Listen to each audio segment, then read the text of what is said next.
12시 많은 참여 바랍니다.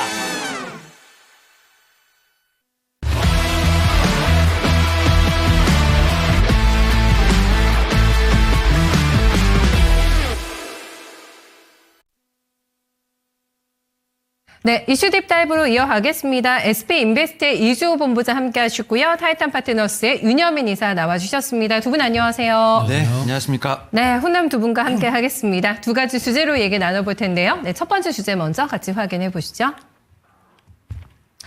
네, 방금 저희가 키워드에서도 봤습니다. 소캠이라는 단어 들으셨죠? 네, 엔비디아가 제2의 HBM 상용화에 나서고 있다는 뉴스가 오늘 좀 시장에서 전면에 부각이 되고 있습니다. 그 협력 업체가 SK하이닉스와 삼성전자가 될 거라고 하고요. 지금 업계 한 관계자의 코멘트에 따르면은 지금 현재 시제품 교환을 하고 있고, 네, 이제 성능 테스트 하면서 그럼 언제 양산이 가능할 것인가? 빠르면 올해 말 정도로 성공 가능성을 타진하고 있다라는 조금 거리가 많이 다가온 것 같은 뉴스가 지금 나오게 되면서 시장에서 주목을 많이 받고 있습니다. 또 한 번은 지각 변동을 일으키게 되지 않을까 싶거든요. 만약 이게 성공한다면요, 본부장님. 네, 가능성 어떻게 보세요? 충분히 좀 가능하지 않을까 생각을 하고 있고요. 아무래도 지금 저 소캠과 함께 움직이는 섹터들 가만히 보시면은 네. CXL이라던가 네, PCB 네. 기판 뭐 이런 쪽이 움직이는데 대표적으로 이제 CXL과 좀 연결고리가 있다라고 생각하시면 됩니다. 기존에 지금 소캠 같은 경우는 서버용 HBM을 대안으로 개인용 PC에 사용하기 위해서 만들어진 칩이에요. 무슨 말이냐면 이제 AI 그 반도체 디바이스 자체를 기존에는 서버에 대해서 집중력이었는데 이제는 앞으로 개인용 PC라던가 이런 고사양, 슈퍼컴퓨터, 양자컴 이런 것들과 관련해서 준비를 하겠다라는 취지라고 보시면 되겠고요. 그렇다고 한다면 쉽게 설명드리면은 소캠은 뭐냐면 그 원래 HBM 같은 경우는 연산장치 기능이 없어요. 그러니까 연산장치라 하면은 우리가 일반적으로 알고 있는 CPU거든요.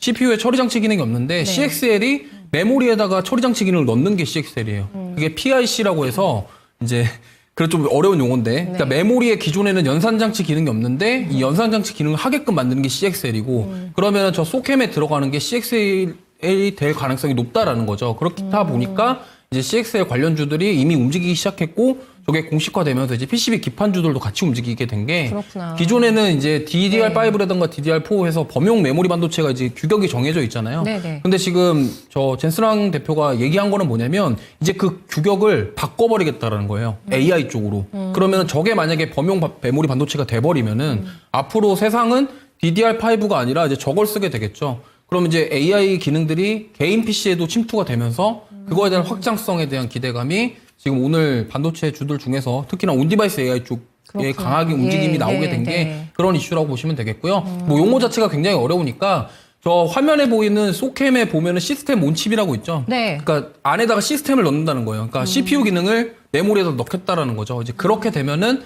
처리 속도도 빨라지게 되고 이제 개인용 PC에서도 AI 그런 기능들이 수행될 수 있게끔 되는 그런 거라고 보시면 되겠고요.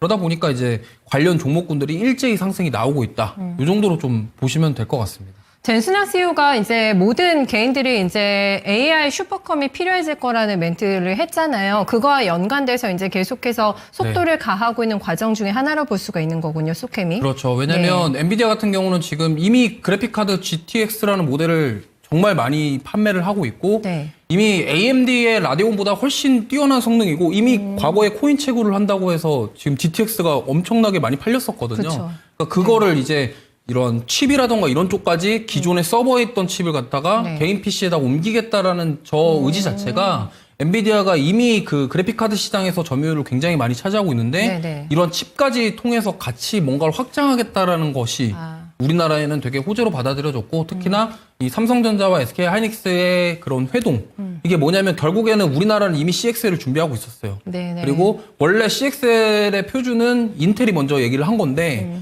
이제 삼성전자랑 SK하이닉스의 기술력 자체가 좋다 보니까 양산 벌써 들어가는 그렇죠. 거잖아요. 이러한 부분에 있어서 지금 기대감이 확 반영이 되고 있고 그러면은 PCB 기판주들은 왜 오르냐면 저게 만약에 기존 DDR4, DDR5에서 범용으로 바뀌어버리면 그럼 기판주들도 다시 재조명 받을 수밖에 없는 거거든요. 새로운 기판에다가 해야 하기 그러면 때문에. 저기에 이제 저전력 반도체도 쓰고 만약에 저기다 유리기판까지 들어가면은 이제 그래서 지금 유리기판, CXL, PCB 기판 이렇게 동시다발적으로 다 올라온다. 이렇게 보시면 좋겠습니다. 총집합이네요. 정말 미래의 반도체 기술의 총집합이라고 할 수가 있겠는데 제가 공부를 하니까요. 이사님 이게 소켓이 탈부착하기 가능하더라고요. 그냥 떼다가 붙이면 성능이 바로 개선이 가능한 것이고 가격도 막 보니까 너무 비쌀까 싶었는데 그런 것도 아닌 것 같고 크기도 되게 작다고 하고 이렇거든요. 소켓 오늘 모멘텀이 시장에서 굉장히 강력한데 이사님은 어떻게 보고 계세요?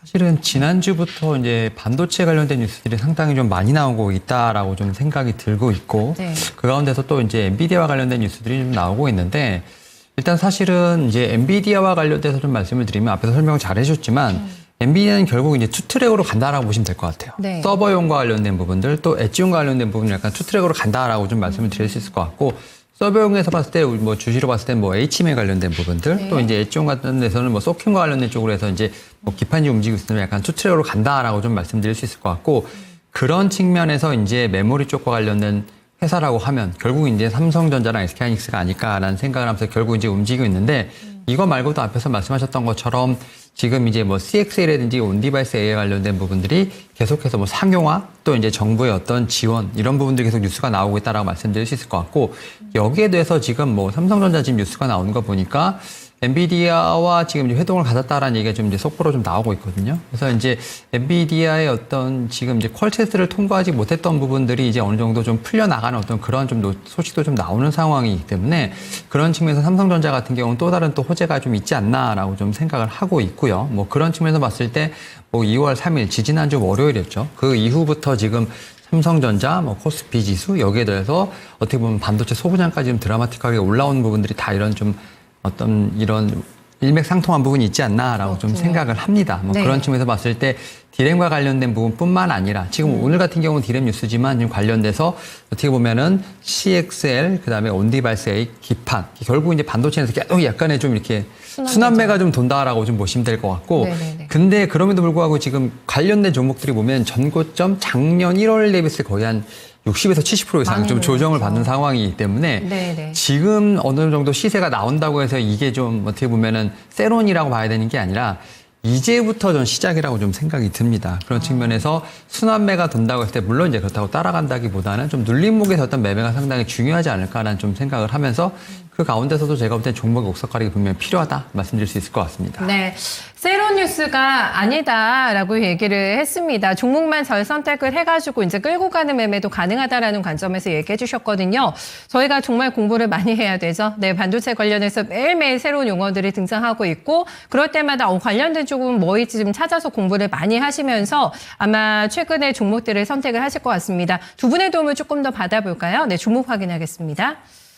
네, 먼저 본부장님의 종목입니다. TLB가 오늘 굉장히 강한데 가지고 오셨고요. 이사님의 종목은 이수페타시스입니다. TLB가 오늘 시장에서 관심 굉장히 많던데요, 보니까.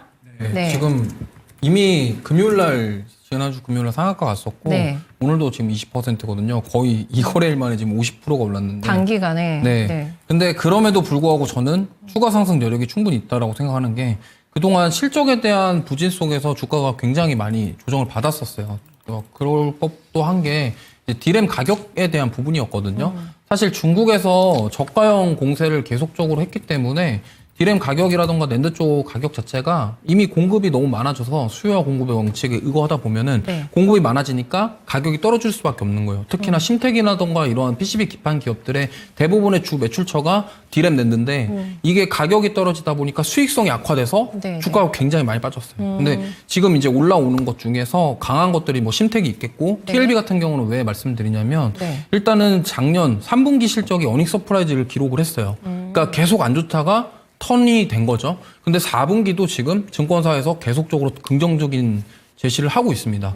그러면은 만약에 이렇게 턴어라운드 되면서 이제 여기서 CXL에 대한 모멘텀이 붙었어요. 그럼 이제 만약에 지금 TLB 같은 경우는 이 메모리 쪽 모듈과 관련된 회사인데 네. 이게 이미 지금 삼성전자랑 하이닉스랑 CLX 개발에 참여를 했고 이와 관련된 모멘텀으로 지금 이미 시장에서 반영이 되고 있어요. 근데 사실 아까 말씀드렸던 것처럼 그 PCB 기판들이라던가 이런 기업들 중에서 지금 실적이 이렇게 턴어라운드가 빠르게 되는 기업들이 몇 없거든요. 그렇구나. 그래서 네. 지금 단기간에 시세가 많이 나왔지만 거래량도 굉장히 동반이 되고 있고 이렇게까지 강한 시세를 보여주는 것 그리고 시장에서 이렇게 하나의 섹터나 이런 것들이 자리가 만들어지면은 대장 종목들이 계속 갑니다. 그러니까 뭐 하나그룹도 그렇고요. 그건 그래요. 네, 그렇죠. 방산주도 그렇고 보시면은 현대로템이나 이런 대장격 종목들이 계속 신고가를 찍어주는 모습이 나왔기 때문에 요즘 시장의 트렌드. 네, 그렇죠. 그래서 지금 시장에서 원하는 거는 결국에는 기대감도 있지만 그 기대감을 받쳐줄 만한 실적 모멘텀이 있어 주냐거든요. 하나에어로스페이스랑 현대로템이 계속 강한 이유가 바로 그 부분이었고 네. 그러면 이 반도체에서도 물론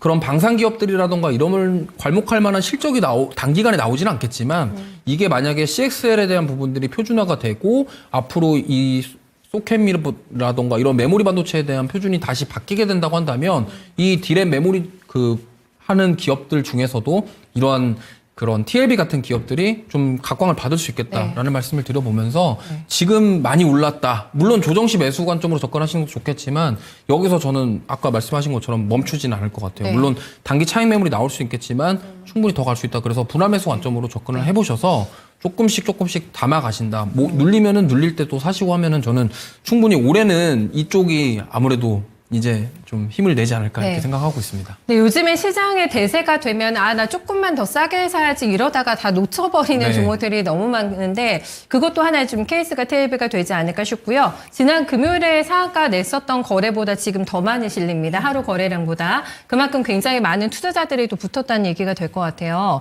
거래가 상당히 많은데 지금 강하게 올라가는데 전략을 한번 잡아볼까요? 네. 일단은 제가 봤을 때는 지금 가격은 지금 신규로 만약에 여기서 접근을 해도 괜찮고요. 네. 좀 나는 조정 받았을 때 좀 사고 싶다 하면 2만 원까지 한번 기다렸다가 매수하셔도 좋을 것 같고요. 목표가는 저는 3만 원까지는 일단 볼 수 있다고 생각을 합니다. 이 정도 힘이면요. 네. 지금 뭐 3만 원 가는데 시간이 얼마 안 걸릴 것 같은. 며칠 만에 갈 수도 네. 있고. 그리고 네. 지금 거래량 자체가 완전히 오랜만에 지금 이런 거래량이 나왔어요. 그러니까 뭐 거의 1년 만에 지금 거래량이 나왔는데 사실 그 1년 전에 이 거래량은 사실 어느 정도 고점에서 좀 유지가 되면서 거래량이 붙어졌는데 지금 거기서 무너지면서 내려왔다가 다시 올라가는 상황이라서 네. 이게 3만 원까지 이 정도 거래량이 계속 실리고 유지가 되면은 빠르게 회복될 수 있겠다. 그래서 지금 나는 따라가기에는 좀 부담스러운데 하시는 분들은 한 2만 원 정도 눌렸을 때 좀 접근을 해보시고 네. 나는 현금이 좀 여유가 있어서 분할 매수로 들어가도 난 부담스럽지 않다. 그러면은 지금 사셨다가 만약에 2만 원 정도 왔을 때 추가 매수하는 전략 이렇게 좀 접근을 해보시면은 3만 원까지 끌고 가실 수 있을 것 같다라는 생각 들어서 말씀드립니다. 네, 알겠습니다. 다음 이수페타시스 들어볼게요, 이사님. 지금 이수페타시스도 아직까지도 목이 마르네요, 수익에. 네, 지금 조정폭이 있습니다. 어떤 차원에서 접근하세요? 사실 이 주제와 관련돼서 뭐 가장 큰 수혜는 엔비디아가 아닐까 생각을 하는데 일단은 기판 관련된 쪽에서 봤을 때 제가 좀 이제 고민을 많이 했습니다. 사실 이 회사 같은 경우는 어떤 실적이라든지 향후의 좀 전망보다는 약간 좀 제가 볼 땐 기업의 방향성에 대한 부분에서 좀 약간 문제가 있었기 노이즈가 좀 때문에 있어가지고. 있었기 때문에 예. 사실 그럼에도 불구하고 이제 기판 관련된 종목들 중에서 어떻게 보면은 좀 시세가 나왔습니다만 좀 쉬는 종목도 있다라고 좀 말씀드릴 수 있을 것 같고 여기에 대해서 또 하나의 좀 이수페타시스가 좀 모멘텀이 있습니다. 또 그 부분도 전 체크해볼 필요가 있지 않을까 생각을 하는데 일단 실적적인 측면, 특히 작년 4분기 때 실적은 상당히 좋았다라고 좀 말씀드릴 수 있을 것 같고 특히 뭐 중국 법인이든지 뭐 그다음에 미국 법인 같은 경우도 흑자 구조가 좀 바뀌면서 확실히 실적적인 측면은 상당히 좀 탄탄하게 올라가고 있다라고 좀 말씀드릴 수 있을 것 같고 여기에 더해서 지금 최근에 보게 된다고 하면 가격이 오릅니다만 캐파 증설에 대한 부분이 좀 앞당기고 있다라는 부분들 결국 이제 요청이 좀 상당히 많다라는 부분에서 봤을 때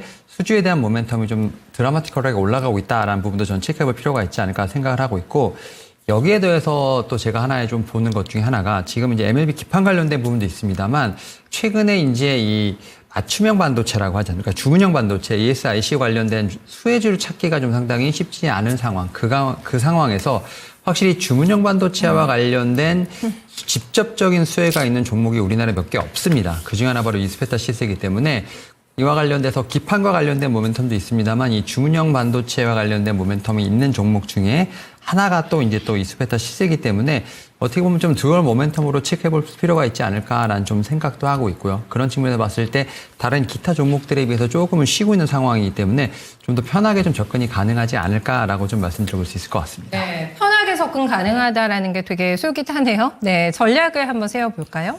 사실은 이제 뭐 기판에 관련된 부분도 있고 뭐 실적 관련된 부분도 있습니다만 뭐 주문형 반도체에 관련돼서 실적이 찍힐 수 있는 그러한 또 종목인 상황이기 때문에 저는 약간의 좀 중장기적인 석경도 좀 필요하지 않을까 한 2분기까지도 볼 수 있지 않을까 생각하면서 분할 매수 관점으로 보되 뭐 지금 목표가 같은 경우는 전고점 부근인 한 6만 원 정도까지는 한번 볼 필요가 있지 않을까라고 좀 말씀드려볼 수 있을 것 같습니다. 네, 상당한 수익이 가능할 것 같은데요. 네, 현재 구간에서 잡으시면은 무려 30%가량의 수익을 확보할 수 있는 종목이다라는 관점에서 이 종목도 한번 유심히 살펴보시죠. 저희 두 번째 이슈로 넘어가겠습니다.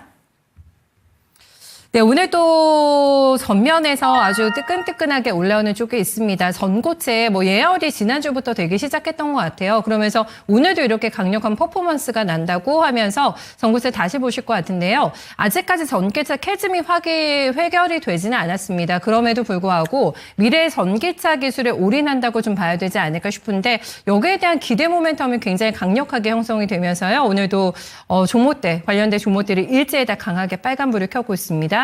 본부장님, 지금 전기차 안에서도 조금 나눠서 봐야 되잖아요. 네, 다 근데 가격 조정 다 나온 상태고 전고체 움직이는 거 의미 있다고 보세요? 네, 저는 좀 의미가 있을 것 같은데 좀 부담이 되는 부분도 있어요. 왜냐면 이게 지금 삼성 SDI 같은 경우도 27년도 양산 예정이고 엔솔 같은 경우는 29년도 이렇게 지금 얘기가 나오고 있는 상황이에요. 한참 남았네요. 네, 그러다 보니까 이게 정말로 단순한 기대감의 상승이 나오는 건지 연속성으로 좀 이어질지는 좀 체크를 해봐야 되겠고 워낙 전고체 배터리 관련주들이 과거에도 이런 움직임을 많이 보였기 때문에 네. 또 속냐 이런 생각도 하실 수 있어요. 양측에서는. 근데 지금 2차 전지주들 움직임 보시면요. 최근에 계속적으로 잘 올라와주고 있어요. 이제는 어느 정도 좀 이거를 진짜 나올 만한 악재는 다 나왔다 이렇게 생각을 하고 있기 때문에 특히나 지금 전고체 배터리가 지난주부터 올라오기 시작했던 이유가 현대차에서 전고체 배터리 그 파일럿 라인을 3월에 돌입한다고 하더라고요. 근데 네. 이게 실제적으로 양산하는 건 아니지만 파일럿 라인이라는 것 자체가 이제 시제품이라던가 이런 것들을 테스트를 하겠다 이거기 때문에 이게 조금 기대감이 컸던 것 같고요. 그러다 보니까 사실 이 2차 전지 쪽 관련해서는 역시나 이쪽도 마찬가지입니다. 중국의 저가 공세에 밀리고 있는 상황이에요. 그러다 보니까 사실 우리나라 셀 3사에서도 이거에 대한 해결책으로 지금 좀 준비하고 있는 게 바로 이 전고체 배터리 이쪽이기 때문에 네. 사실 셀 3사들도 계속적으로 이 전고체 배터리에 대해서 강조를 하고 있고 네. LG엔솔 같은 경우는 이쪽 라인의 공장 양산 라인 같은 거 이런 것도 굉장히 많이 준비를 하고 있기 때문에 네, 진짜 다음 먹거리를 지금 캐즘에도 불구하고 실적이 안 나오고 SDI 같은 경우는 계속 신저가 랠리 펼치다가 이제 반등이 좀 나온 상황이잖아요. 네. 그러다 보니까 지금 어떻게 보면은 이게 좀 양날의 검이에요. 단순하게 기대감으로 올라서 괜히 여기서 들어갔다가 좀 이렇게 물릴 수도 있지 않겠냐 이런 생각하실 수 있겠는데 네. 저는 트레이딩에 자신 있으신 분들은 이거를 또 기회로 활용해 볼 수 있고요. 나는 중장기 관점으로 보겠다 하시면은 오히려 지금은 저는 모아가야 될 시기라고 생각을 합니다. 지금 2차 전지는 아까도 말씀드렸지만 악재란 악재는 다 났기 때문에 그러면 그 다음에 먹거리가 될 수 있는 게 결국에는 이제 리튬이온 배터리라던가 원통형 배터리라던가 이제 이런 전고체 배터리 쪽이기 때문에 네. 그럼 결국에는 넥스트를 어디로 가냐? 결국에는 원통형 배터리랑 전고체로 갈 거란 말이죠. 지금 하이니켈 배터리 자체가 가격적인 측면에서 중국에서 저가 공세로 이미 거의 따라잡혔기 때문에 여기서 돈을 더 많이 번다? 이렇게 판단하기 어렵고 네. 그럼 넥스트가 뭐냐? 이거를 좀 생각해 봤을 때 좀 앞으로의 성장성을 본다고 한다면 지금 중장기 관점으로는 접근할 시장이 충분한 네. 상황이다. 이렇게 말씀드리겠습니다. 이사님 일단은 여쭙고 싶은 게요. 그 전고체 배터리 개발에 셀 3사가 올인하고 있잖아요. 말씀해 주셨다시피 LG엔솔 그리고 삼성 SDI, SK온까지 다 뛰어들면서 돈을 많이 못 벌고 있는데도 투자가 많이 진행이 되고 있는데 전고체 배터리의 장점이 뭐길래? 라는 부분을 생각하실 것 같고 중국 업체에서 BYD가 또 이게 전고체에 승부수 띄운 것 같더라고요. 네, 개발에 박차를 가고 있다는 뉴스가 나오면서 이 시장의 판도가 어떻게 지금 진행이 되고 있는 거지라는 궁금증이 있으실 것 같은데 한번 여쭤볼까요? BYD가 지난주부터 참 많은 뉴스를 내고 있습니다. 자율주행 관련된 부분, 약간 자율주행의 대중화, 네. 전고체 배터리도 빠르게 상용화를 하겠다, 이런 얘기가 좀 나오면서 어떻게 보면 반도체뿐만 아니라 자율주행 여기에 더해서 지금 이제 이런 전고체 배터리까지 어떻게 보면 주력 산업들의 어떤 기술력이 상당히 많이 올라왔다라는 좀 생각이 든다라고 좀 말씀드릴 수 있을 것 같고 특히 이제 전고체 배터리 관련돼서 상당히 좀 강한 자신감을 좀 보여주고 있습니다. 2016년부터 이미 좀 투자를 했고 연구를 시작했다라고 좀 얘기가 나오고 있고 지금 이 상황에서 봤을 때 2030년경 산업용 비교적 안정적인 수준까지 올라간다라는 얘기를 했습니다만 어쨌든 좀 빠르게 좀 상용화가 좀 진행되고 있다라고 좀 말씀드릴 수 있을 것 같고 지금 개발 중인 전고체 배터리 밀도 같은 경우도 이미 지금 현재 삼원계에 쓰고 있는 어떤 배터리보다 뭐 2배 이상 밀도가 높다라는 얘기가 좀 나오고 있는 상황이기 때문에 확실히 LFP의 어떤 그런 방점을 찍은 회사들 같은 경우가 좀 다시 한번 또 전고체 배터리까지도 좀 이동해가는 상황이라 볼 수 있을 것 같은데, 다만 이제 뭐 금액적인 부분이라든지 생산 라인에 대한 부분에서 사실 좀 어떻게 보면 어려움을 겪었던 건 사실이거든요. 그래서 지금 비아드의 어떤 얘기를 좀 표면적으로 믿을 수 있을까라는 좀 생각은 하고 있는 상황이긴 합니다만, 어쨌든 이제 중국 같은 경우도 드라이브를 걸고 있고, 특히 이제 말씀하셨던 셀 3사 중에서 삼성 SDI가 상당히 강하게 좀 적극적으로 좀 하고 있는 상황. 뭐 2027년에 지금 대량 생산을 목표로 좀 하고 있는 상황인데, 여기에 지금 이제 전고체 배터리뿐만 아니라 원통형 배터리 관련돼서도 지금 얘기를 하고 있는 상황이기 때문에 이와 관련된 관심은 분명히 있다라고 좀 말씀드릴 수 있을 것 같고, 다만 이제 이런 시장성 확보에 대한 부분을 좀 체크해볼 필요가 있지 않을까 생각합니다. 생산 라인과 함께 좀 워낙 좀 비싼 부분도 있고 기술력에 좀 한계가 있는 상황에서 과연 이렇게 빠르게 상용화되고 이런 부분들의 어떤 가격에 대한 부분이 안정이 될 거에 대한 부분들은 계속 좀 의구심이 갔습니다만, 제가 볼 때는 전고체 배터리로 가는 건 어쨌든 방향성은 좀 정해진 것이 아닌가라는 좀 생각은 들어요. 그래서 방향성에 대한 부분이 있겠습니다만, 결국 이제 숫자가 나오는, 결국 상용화에 대한 부분들이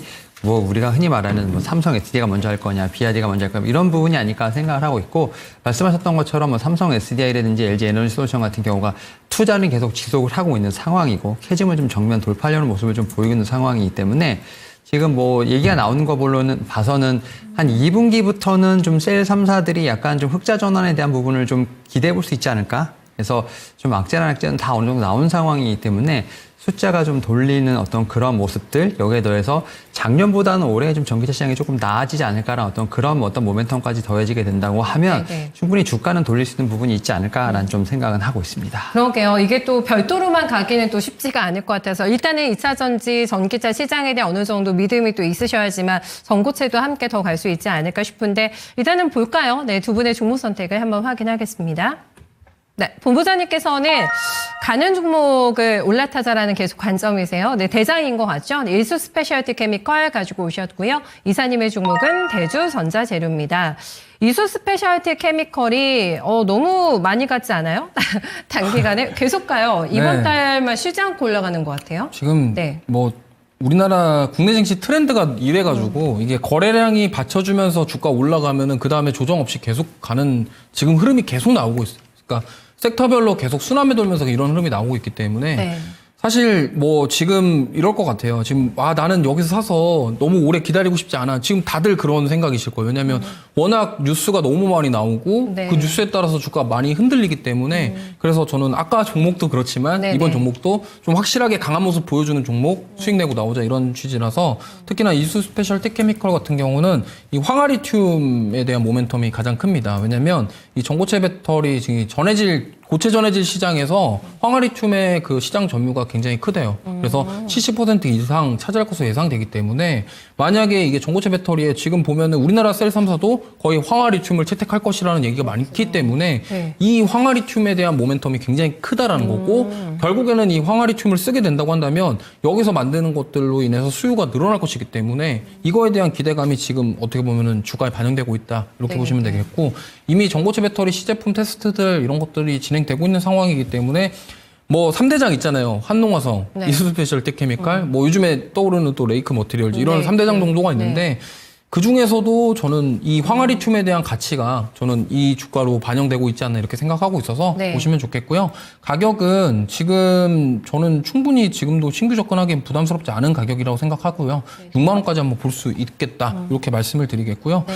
지금 굳이 이렇게 이것도 마찬가지입니다. 아까처럼 많이 올랐기 때문에 너무 무리하게 또 비중을 크게 하시기보다는 좀 분할 매수로 접근을 하셔서 지금부터 한 6만 원까지는 충분히 즐길 수 있는 구간이다, 이렇게 네. 말씀을 드려보도록 하겠습니다. 네, 아직까지 남의 주식이 된 상태는 아니라고 합니다. 네, 신규 접근 가능하다라는 측면에서 아직도 눌림목 40%거든요. 고점 대비 들어가도 되는 종목으로 얘기해 주셨어요. 이사님의 대주전자 재료 보겠습니다. 이 종목 같은 경우에도 반등이 좀 나오고는 있는 상태거든요. 어떤 구간에서 좀 메리트를 느끼셨는지 한번 들어볼까요? 네. 지금 이제 말씀하셨던 지금 황화물 관련된 이제 이 관련된 기술을 지금 이제 한국전기연구원으로부터 받아갖고 지금 대주전자재료 같은 경우는 양산 기술을 좀 확보했다는 부분들, 일단 이런 부분에서 좀 모멘텀이 있지 않을까 생각을 하고 있고, 여기에 대해서 삼성 SD와 함께 이제 어떻게 보면 전고체 전지 상용화에 지금 연구 개발을 좀 박차를 하고 있는 부분들, 이런 부분도 하나 제가 볼 때는 모멘텀이 되지 않을까라는 좀 생각을 하고 있는데요. 특히 이제 대주전자재료 같은 경우는 이제 고체 전해질 양산 준비에 대한 부분에서 좀 제가 볼 때는 가장 어떻게 보면 검증이 된 종목이 아닐까라는 좀 생각을 하고 있고요. 특히 이제 이와 관련돼서 지금 고체 전해질뿐만 아니라 뭐 실리콘, 음극재부터 시작해서 제가 볼 때 뭐 차세대 배터리 소재 개발에도 좀 어떻게 보면 힘을 쓰고 있는 상황이기 때문에 여러 좀 모멘텀이 있지 않나라고 좀 생각을 하고 있고, 또 이제 이 전고체 전지가 좀 상용화되면 어떻게 보면은 우리가 흔히 말하는 차량뿐만 아니라 지금 이제 뭐 드론이라든지 로봇 관련된 쪽으로도 어떻게 보면 사용화가 좀 가능한 상황이기 때문에 그에 따른 뭐 시장의 성장성까지도 보게 된다고 하면 네. 제가 볼 땐 대주전자재료 같은 경우가 좀 대장주로서, 그러니까 어떻게 보면 모멘텀으로서 탄탄히 올라갈 수 있지 않을까라는 좀 생각을 하고 있고요. 이제 그런 측면에서 봤을 때 지금 어떻게 보면 움직이지 않고 있는 게 맞지 않나 생각이 듭니다. 지금 이제 전고체 관련된 쪽에서 봤을 때 좀 거의 미동이 없는 상황이긴 합니다만, 그리고 뭐 전고점 대비해서 거의 한 40% 이상 좀 조정을 받은 상황이기 때문에 지금 2차 전지 관련돼서 어떻게 보면은 좀 손이 좀 안 가시는 분들이 상당히 많지 않을까라는 좀 생각도 하는 상황인데, 그래도 좀 탄탄한 모멘텀과 함께 충분히 좀 성장성을 보게 된다고 하면 오히려 조금 느리더라도 좀 매수가 좀 편안하게 갈 수 있고, 또 이제 향후에 시장 성장성을 보게 된다고 하면 좀 이런 종목들을 좀 모아가는 게 어떨까라고 좀 생각하고 있습니다. 네, 가격 전략은요? 일단 전 지금도 충분히 좀 분할 매수 안점으로 볼 수 있지 않을까 생각을 하고 있고요. 1차적으로 좀 14만 2천 원 정도까지 좀 업사이드를 좀 말씀드릴 수 있을 것 같습니다. 네, 알겠습니다. 두 종목 다 저희 기대해 볼게요. 오늘 수고 많으셨습니다.